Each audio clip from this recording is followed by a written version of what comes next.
LIV Golf will not be getting world ranking points as Lexi Thompson takes her shot on the PGA Tour. Hey everyone, welcome into another edition of On Tour with Jon McCarthy, presented by Callaway. Rob Wong, joined alongside by Toronto Sun national golf writer Jon McCarthy. And John, let's start with LIV Golf, whose bid this week to have its players earn world ranking points was reportedly denied by the OWGR. What does this mean for their players moving forward?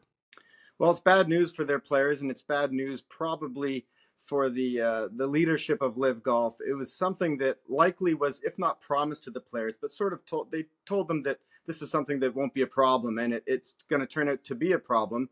World ranking points, above the vanity of being ranked in the world, it also gets you into the major championships, which is one of the things that the LIV golfers are going to have a harder and harder time getting into the longer they're away from the normal ecosystem of golf. But I have to say that I kind of agree with the ruling.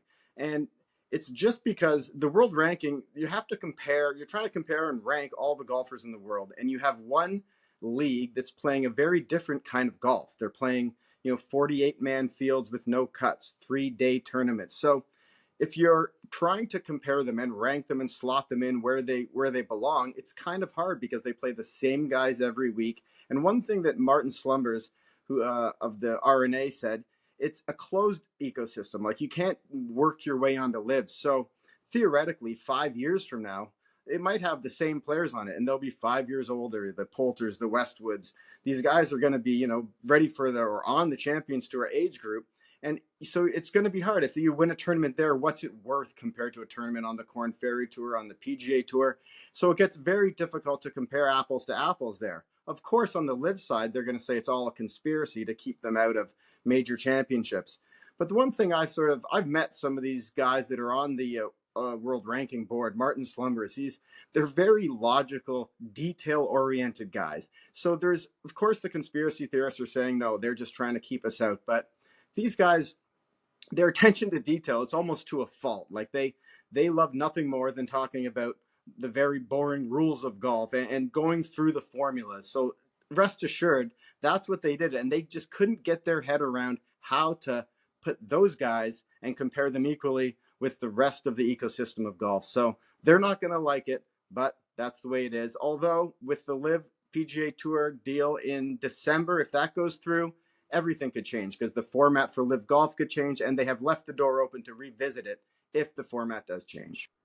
Well, speaking of the PGA Tour, Lexi Thompson will become the 7th LPGA Tour player to compete this week at the Shriners Children's Open. She's the first woman to play in a PGA Tour event since Brittany Lincecum did it back in 2018. John, why is now the time for the 11-time LPGA Tour winner to test herself on the men's tour? Well, I think it's the time for two reasons. For one, she's 28 years old. She was a child phenom. She, qualified for the U.S. Open at 11 or 12 years old. So she's been, a professional golfer or a famous golfer for longer than she hasn't been. So at 28 years old, it's almost like they've had this idea that she's always been very athletic, hits the ball a long way. So this might be the time to get her out there. She's having a terrible year other than the last month. She's got her game in shape. So it's a little odd in that respect. But I think we're getting used to seeing the men and the women play together in some of these team events. And we all remember Annika playing and Michelle Wee. And some people would argue it's gimmicky, but it's a sponsor's exemption. So she's not taking the spot of someone who's earned their way there. And the way I look at it, with the fall season up against, the NFL and in Canada, with the NHL season, with baseball playoffs, they really need to do everything they can to get some eyes on it. And if they think this is a way to do it, again, their sponsors exemptions. I've always been of the belief they can do whatever they want with them. Players like Steph Curry would play, and anything that they think will bring crowds in or get some new or different eyeballs on the sport, it's good for the game. It'll be interesting to see. I've covered the tournament at TPC Summerlin.